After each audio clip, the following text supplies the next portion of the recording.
Let's take a quick look back at what we already know about imperialism and look at what the imperial European nations were up to. First, let's define imperialism. Imperialism occurs when an industrialized nation takes control of other nations' lands or territories for economic or political gain. There were many reasons why imperialism took place, but the main reason was always economic. So what made this possible? Industrialized nations had wealth, factories, and machinery that could produce weapons that would allow them to conquer and control large populations of people. Advanced weapons like the rifle, Gatling gun, and artillery gave them a distinct military advantage. The wealth of these countries also allowed them to pay for large armies. Steamships allowed them to travel faster and farther. It also made it easier, faster, and cheaper to transport large amounts of cargo.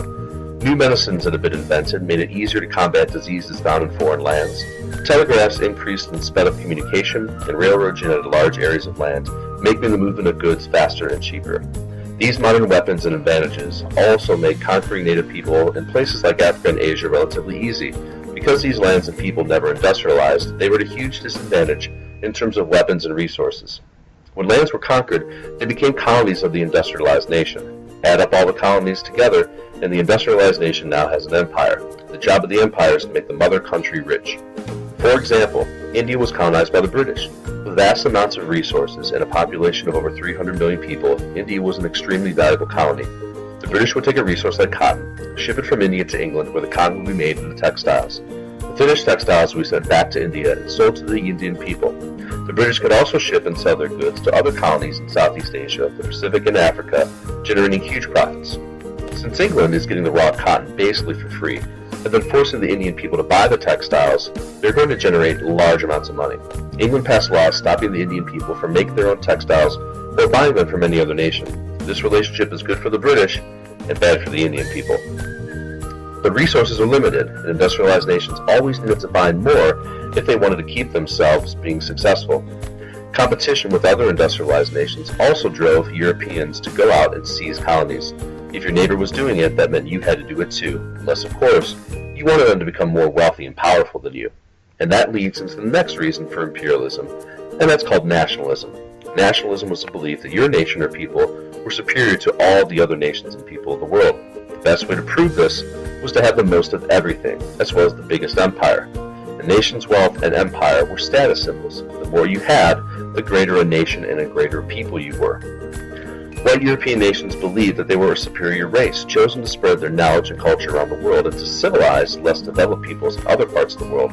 This belief will be known as social Darwinism. Also, spreading Christianity became another major reason for imperialism. European Christians wanted to convert foreign people to Christianity and justified conquering their nations in order to save their souls. By 1914, European nations had colonized over 90% of the African continent. They forced their language and religion on the native people, took away all of their traditional governments, redrew political boundaries, promoted ethnic and tribal conflict, used forced labor of native people, and took their resources, causing famine and disease. The most notorious actions were taking place in the Belgian Congo. In 1876, King Leopold II of Belgium claimed the area of the Congo as his own personal colony. The main resource found in the Congo was rubber, a new product in high demand and therefore very valuable. Leopold forced millions of Congolese people to work day and night, gathering rubber sap from the trees. His private army of mercenaries cut off the hands of anyone who failed to meet the rubber quota. Others were whipped and beaten to death. Villages were raided, women and children were raped and killed, and millions died of malnutrition and starvation because they were not able to tend to their crops. No one knows for sure, but it is estimated that between 10 and 20 million people died in the Congo during Leopold's rule, which lasted until 1908. European nations continued to take colonies in Africa, Asia, Southeast Asia, the West Indies, South Pacific, and the Caribbean. Great Britain, France, and Germany will emerge as the top three European powers, and they will continue to try to expand their colonial power, leading all the way up to the start of World War I in 1914. So, in conclusion, the biggest motivator for imperialism was economics, followed by national pride, competition with other nations, racism, and religion. Imperialism changed the world. Our question that we will need to answer is, what is America going to do?